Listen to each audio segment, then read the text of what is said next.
தாயின் மணிக்கொடி பாரீர், அதை தாழ்ந்து பணிந்து புகழ்ந்திட பாரீர் என்று நாம் தலை நிமிர்ந்து நெஞ்சு நிமிர்த்தி பாடுபட்ட விடுதலை வீரர்களையும் அவர்களது குடும்பத்தினரையும் வணங்கி என் உரையை தொடங்குகிறேன். தமிழ்நாடு சட்டப்பேரவையினுடைய தலைவர் மாண்புமிகு அப்பாவு அவர்களே, துணை முதலமைச்சர் உள்ளிட்ட மாண்புமிகு அமைச்சர் பெருமக்களே,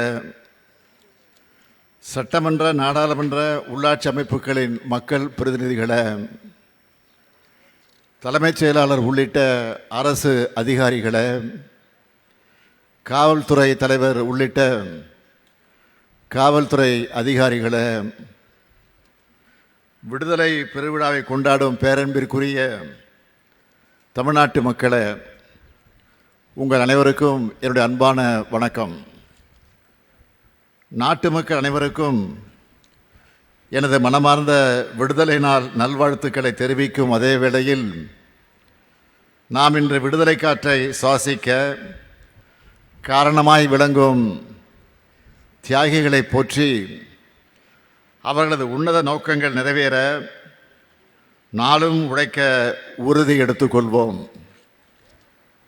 இங்கு பட்டொலி வீசி பறக்கும் நமது தேசிய கொடியை நான் மட்டுமல்ல, அனைத்து மாநில முதலமைச்சர்களும் இந்த நாளில் ஏற்றுவதற்கான ஜனநாயக கடமையை, ஜனநாயக உரிமையை 1974ஆம் ஆண்டு இந்தியாவின் அனைத்து முதலமைச்சர்களுக்கும் பெற்றுத்தந்தவர் நம்முடைய முத்தமிழறிஞர் கலைஞர் அவர்கள். தமிழ்நாட்டை 5 முறை ஆட்சி செய்த முத்தமிழறிஞர் கலைஞரின் வழி நடக்கக்கூடிய திராவிட மாடல் ஆட்சியில் 5வது ஆண்டாக தேசிய கொடியை ஏற்றி வைக்கக்கூடிய வாய்ப்பை நான் பெற்றமைக்கு பெருமை அடைகிறேன்.